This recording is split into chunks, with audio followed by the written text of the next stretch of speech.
Auxiliar de enfermagem que atua em leitos de isolamento tem direito ao adicional de insalubridade em grau máximo. Nesta edição do Revista TST, você confere uma decisão que considerou não haver limites de tolerância no contato habitual com agentes biológicos nesses locais. E mais, mantida a decisão que reconheceu assédio contra trabalhador por motivos políticos. William Nascimento. Ao cobrar salários atrasados, o caseiro ouviu do chefe que pedisse dinheiro ao candidato em que votou nas últimas eleições. Motorista que ficou incapacitado após acidente de trabalho vai ser indenizado tanto na esfera civil quanto na trabalhista. Abril Verde, o TST promove uma semana dedicada a processos que envolvem saúde e segurança no trabalho. O Revista TST começa agora.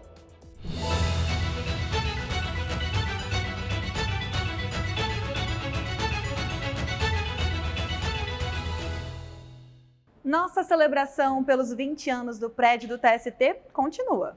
E hoje o nosso cenário é em um espaço repleto de significado, o painel Evolução Cidadã. Exatamente, Luana. A obra criada pelo artista plástico goiano Toninho Eusébio mostra as diferentes fases da vida do ser humano e a evolução da sociedade. E o Toninho Eusébio conta pra gente agora como foi o processo de criação dessa obra e o que ela representa.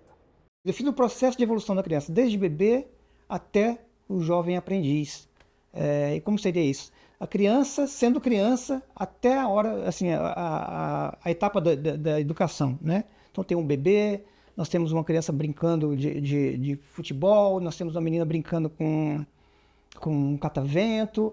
Então, sendo criança. E aí, no último momento, quando ela é inserida no trabalho, mas assistida pelo Estado, tem ali uma assessoria na idade correta que ela tem que ser. Num segundo momento, atrás também nesse painel, eu quis colocar assim, como que essas, por exemplo, esse bebê, essas crianças que estão brincando, que elas não estão desprotegidas. Tem uma mãe que está vendo um bebê que está andando, engateando, tem um professor que está ali orientando os alunos no futebol, por exemplo, tem um agente do Estado, no caso ali eu coloquei um policial também acompanhando assim, as crianças, né? Quer dizer, é a ação do Estado, da sociedade, todo mundo participando dessa evolução da criança. A representação desse painel, nesse conjunto do que eu falei, assim, da forma, dos processos, ela visa enaltecer o trabalho do TST, garantindo que criança tem que ser criança, né? Enquanto está estudando, ainda está entrando nessa fase de evolução, até chegar à fase do trabalho, que ela deve ser assistida e orientada pelo Estado, de forma geral. Bom, agora vamos de notícias e o assunto é adicional de insalubridade. Uma auxiliar de enfermagem vai receber o benefício em grau máximo por trabalhar com pacientes em isolamento. Pois ficou comprovado que ela trabalhava em contato direto com pacientes isolados, exposta a doenças infectocontagiosas. E quem traz os detalhes desse caso para a gente é a repórter Samantha Flor. Oi, Samantha. Olá, Luane Anderson. A auxiliar trabalhou durante 7 anos em um hospital de São Paulo e o contato com pacientes que deveriam estar isolados era diário. Segundo ela, o hospital não tinha salas adequadas para esse tipo de atendimento. O fato foi comprovado por laudo pericial. Por isso, pediu o adicional de 40% sobre o salário mínimo. A empresa alegou que fornecia equipamentos de proteção e que o grau máximo só seria devido se o contato fosse permanente. Mas na terceira turma do TST, o entendimento foi que quando há risco biológico, não existe limite de tolerância. O simples contato com o isolamento já dá direito ao benefício. Direito à saúde não é algo que se possa ser remunerado propriamente dito.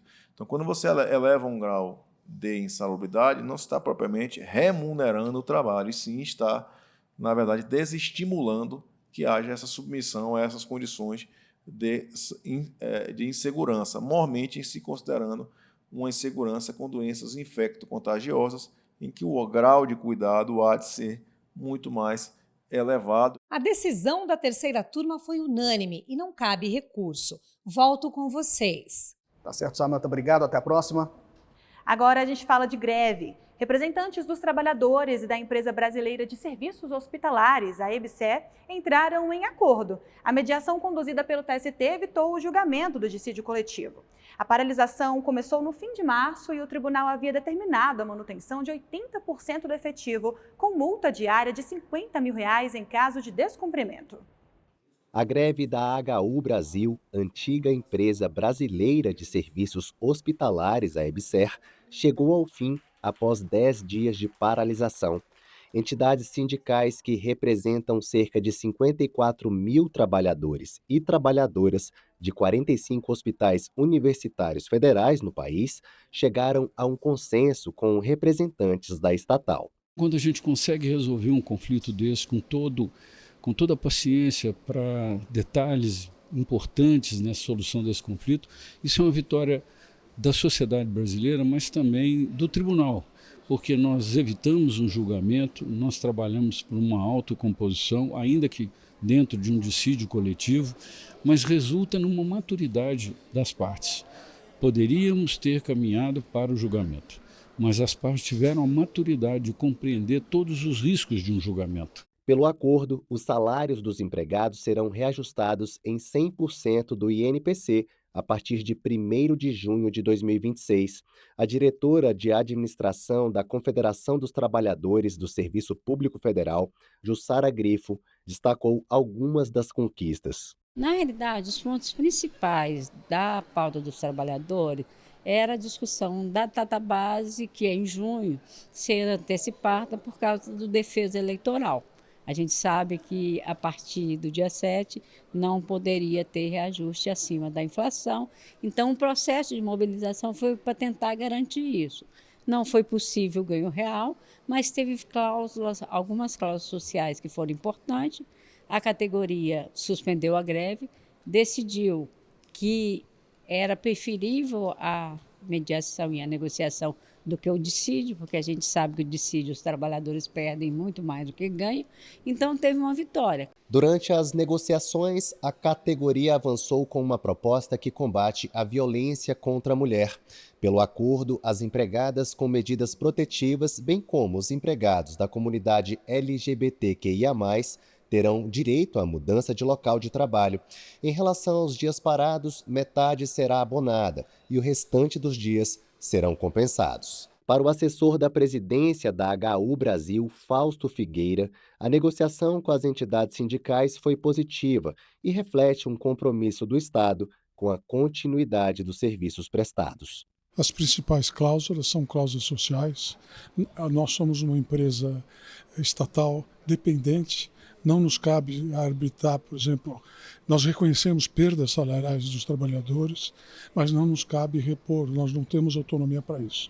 Mas as cláusulas sociais discutidas com os trabalhadores, a garantia de que eles terão a recomposição da inflação, são conquistas que, fruto do diálogo com os trabalhadores e com a mediação, que eu quero ressaltar a importância da mediação da Justiça do Trabalho. Eu fico muito feliz que o desfecho tenha sido esse e nós hoje não tenhamos que realizar uma sessão de julgamento num setor tão sensível. Porque o julgamento ele vai decidir a controvérsia, mas ele não vai acalmar os ânimos. Aqui eles participaram nas suas bases, concordando em totum ou não, mas houve uma maioria significativa e isso faz com que eles tenham consciência do resultado. E para a empresa também eles saíram satisfeitos porque podem retomar as atividades e é isso que nós esperamos agora.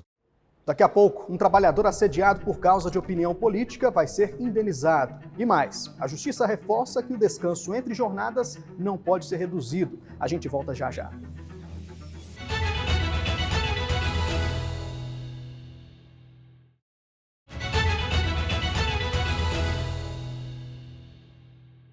Estamos de volta com a revista TST e em ano eleitoral, Luana, uma coisa precisa ficar clara, né? A opinião política é um direito e deve ser respeitada, mas nem sempre é assim. Um trabalhador foi assediado no emprego justamente por se posicionar politicamente e agora vai ser indenizado. Pois é, Anderson. Em decisão individual, a ministra Maria Helena Malman considerou que o empregador violou a dignidade e liberdade do trabalhador. Quem conta os detalhes desse caso é o William Nascimento. Oi, William. Olá, Anderson. Olá, Luana. No processo, o caseiro relatou atrasos salariais constantes e, quando cobrava o pagamento, um dos patrões dizia não ter dinheiro, mandando que ele fizesse o L, em referência ao candidato em que o empregado votou nas últimas eleições. O trabalhador também disse que o chefe o chamou de pobre e que relacionava essa condição à economia do Brasil. Na Justiça Trabalhista, o empregado pediu indenização por danos morais, além do pagamento de outras parcelas. Em defesa, o empregador, que é dono de uma rede de farmácias, alegou que as conversas eram informais e que não tinham a intenção de humilhar o empregado. O patrão argumentou, inclusive, que as manifestações políticas ocorriam de forma isolada e recíproca. O Tribunal Regional do Trabalho da 7ª Região, no Ceará, manteve a decisão de primeira instância no sentido de que, embora o caseiro não tenha provado o assédio, o próprio empregador assumiu ter feito comentários ofensivos por causa da orientação política do subordinado. O TRT também concordou que a prática do chefe não era uma mera opinião, mas sim uma conduta constrangedora que violou a dignidade e afrontou a liberdade de convicção política. Por isso, o regional manteve a indenização de R$10 mil. O entendimento foi seguido pela relatora do caso no Tribunal Superior do Trabalho, ministra Maria Helena Malman. Em decisão individual, a ministra entendeu que o empregador não conseguiu afastar os argumentos do julgamento no TRT. Sendo assim, o empregador deve indenizar o caseiro. Ainda cabe recurso. Volto com vocês. Tá certo, William. Muito obrigada pelas informações e até mais. E agora a gente fala de uma novidade que muda a rotina de quem usa a Justiça do Trabalho. Já está no ar a plataforma GRUJT. Esse é um novo sistema unificado para emitir aquelas guias de pagamento para a União. A partir de agora, esse passa a ser o único caminho para gerar esses documentos. E o portal está disponível pelo QR Code que aparece aí na tela. Bom, o descanso é sagrado. A CLT diz que a pausa entre um dia de trabalho e outro não pode ser menor que 11 horas. É um direito que não pode ser flexibilizado, nem mesmo por acordo com o sindicato. Pois é, foi exatamente esse o entendimento do TST ao julgar o caso de um operador de usina que descansava menos do que deveria. Rafael Silva conta os detalhes para a gente agora. Oi, Rafael. Oi, Luana e Anderson. O operador da Amazonas Energia trabalhava 3 dias seguidos com apenas 8 horas de intervalo entre as jornadas. Em seguida, tinha 2 dias de folga. Essa escala estava prevista em um acordo coletivo de trabalho da categoria. Como a CLT garante pausa de no mínimo 11 horas, o profissional entrou na Justiça pedindo que as 3 horas que faltavam fossem pagas como horas extras. O relator na 7ª turma, ministro Cláudio Brandão, lembrou que o STF já tratou do tema. A Suprema Corte decidiu que a negociação coletiva pode ajustar direitos trabalhistas, desde que respeite garantias previstas em lei. Um caso interessante porque a supressão de intervalo interjornadas por norma compensatória, ou por norma coletiva. Entendo que não é possível, decisão do Supremo Federal a respeito. O desembargador Zé Pedro também destacou o caso. O intervalo entre jornadas é fundamental e ligado à essência do trabalhador, do ser humano trabalhador. E isso me parece infenso à negociação. Tanto é infensa a negociação que, no caso dos motoristas profissionais, o voto do ministro Alexandre de Moraes tornou inconstitucional aquelas flexibilizações que a lei fez. Todas elas referente aos períodos de descanso. A decisão foi unânime. A empresa entrou com embargos que ainda não foram analisados. Volto com vocês, Anderson e Luana. Obrigado, Rafael. Até a próxima. Agora a gente fala de um acidente de trabalho que teve consequências graves. Um motorista que ficou incapacitado conseguiu indenização em 2 frentes, na Justiça Comum e na Trabalhista. Mas a 6ª turma do TST decidiu que os valores recebidos na ação civil devem ser descontados do montante a ser pago pela empresa. Vamos entender os detalhes na reportagem de Rocine Gomes. Danos morais, estéticos e materiais. Foram esses os pedidos de um trabalhador que sofreu um acidente de trânsito quando estava em serviço. O caso aconteceu numa rodovia no interior de Mato Grosso. Um caminhão entrou na contramão e bateu de frente com o que o motorista dirigia. Ele sofreu lesões e ficou incapacitado para a atividade. Por isso, acionou a justiça. O profissional entrou com ação tanto na esfera civil contra a empresa proprietária do caminhão que causou o acidente, quanto na esfera trabalhista contra a empresa para a qual trabalhava. Na civil, ele fez um acordo e recebeu indenização de R$270 mil. Na trabalhista, a empregadora foi condenada a pagar R$150 mil por danos morais e estéticos, além de pensão mensal, até o trabalhador completar 78 anos por danos materiais. Ao avaliar o caso, o Tribunal Regional do Trabalho da 2ª Região em São Paulo alterou a decisão. O TRT entendeu que, apesar da possibilidade de haver nexo de causalidade entre as atividades do motorista e o acidente, o dano ocorreu por conduta de terceiros. Além disso, o regional considerou que o empregado já havia recebido indenização da outra empresa. Por isso, o TRT excluiu a condenação pelos danos morais e estéticos e a pensão mensal. O trabalhador recorreu ao TST. O caso foi julgado pela 6ª turma, em plenário virtual. O colegiado restabeleceu as indenizações por reconhecer a responsabilidade objetiva da empregadora pelo acidente de trabalho. A transportadora apresentou um novo recurso. Alegou que a 6ª turma não levou em conta o fato de o trabalhador já ter recebido R$270 mil da outra empresa. Afirmou também que haveria uma dupla condenação pelo mesmo fato e que o motorista tinha o objetivo de enriquecimento econômico.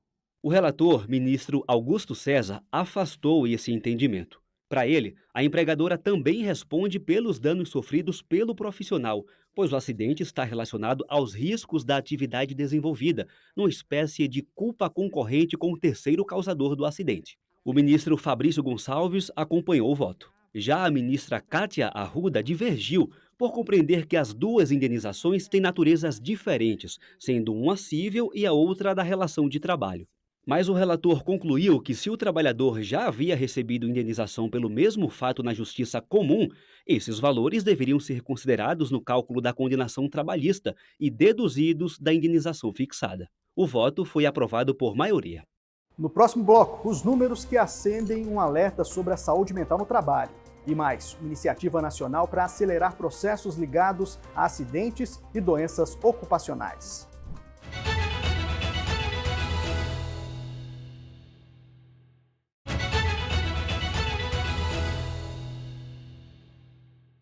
Mais de 500 mil de pessoas foram afastadas do emprego por problemas de saúde mental só no último ano. Um número que acende um alerta importante sobre as condições de trabalho no país. E para reforçar a importância da prevenção de acidentes e doenças ocupacionais, o TST e os tribunais regionais estão iluminados de verde ao longo deste mês.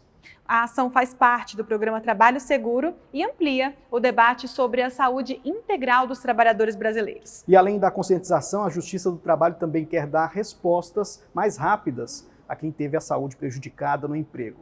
Entre os dias 27 e 30 de abril, tribunais de todo o país vão priorizar o julgamento de processos relacionados a acidentes e doenças ocupacionais.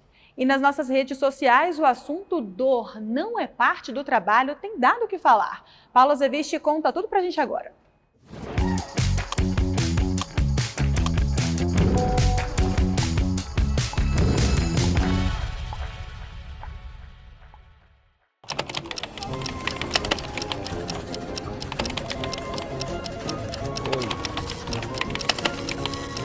Dor no braço, dor no punho, dor no ombro.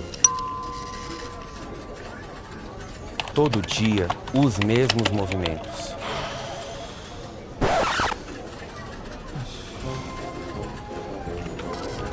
Dor, formigamento, cansaço nos braços.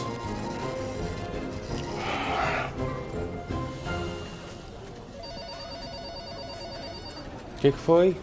Oh, isso aí não é bom sinal não, viu? Mas o quê? Eu acho que você deve estar com LER. Mas o que é isso?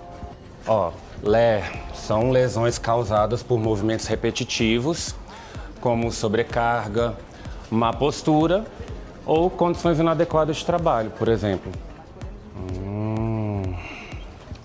Entendi.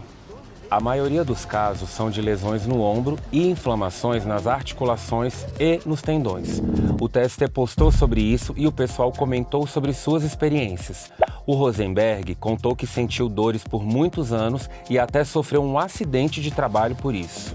Inclusive, estamos no Abril Verde, o TST está com a fachada verde e fizemos uma série de posts sobre o programa Trabalho Seguro da Justiça do Trabalho. Fica de olho no nosso Instagram para ver tudo. Então, olha, cuidado com essa postura, se ajeita e não esquece de fazer pausa. Informação e prevenção fazem a diferença. Siga @TSTJus, programa Trabalho Seguro. Chegou a hora de fazer um giro pelos tribunais regionais do trabalho e ficar por dentro do que está rolando pelo Brasil. Olha só. Em Minas Gerais, o TRT marcou o Dia Nacional do Braille, com ações de inclusão e acessibilidade. Entre elas, o lançamento da cartilha, do botão do elevador à educação, a importância do sistema Braille, disponível na página da Transparência. O material destaca o papel do Braille na autonomia de pessoas com deficiência visual. A campanha também trouxe vídeos com depoimentos de um magistrado e de um servidor, que mostram como o Braille é essencial no dia a dia. Uma iniciativa que amplia o acesso à informação e fortalece o compromisso da Justiça do Trabalho com práticas mais inclusivas. O TRT de Goiás reconheceu o trabalho análogo à escravidão e aumentou a indenização ao trabalhador da Bahia. Ele foi levado para atuar em obras na região de Aparecida de Goiânia, mas encontrou alojamento precário, alimentação inadequada e remuneração inferior à prometida, além de descontos indevidos. Para o tribunal, ficaram configuradas condições degradantes e violação de direitos fundamentais. A indenização por danos morais foi elevada de 20 para 30 mil reais. A decisão também manteve a responsabilidade das empresas envolvidas. Ainda cabe recurso da decisão. A primeira vara do trabalho de Mossoró, no Rio Grande do Norte, condenou a empresa de comércio e manipulação de medicamentos por dispensar uma empregada gestante durante o período de estabilidade provisória.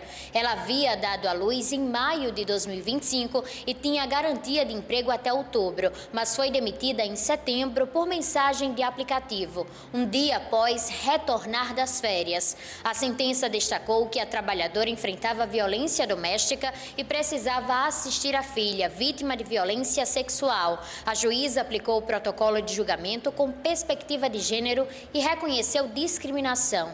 A empresa foi condenada a pagar 20 mil reais por danos morais e as verbas do período de estabilidade. A decisão ainda cabe recurso. Bom, a gente fica por aqui. Muito obrigada pela companhia. E a gente encerra o programa de hoje com imagens do TST iluminado de verde. E fica o recado, né? Trabalho seguro não é privilégio, é direito. Até a próxima edição.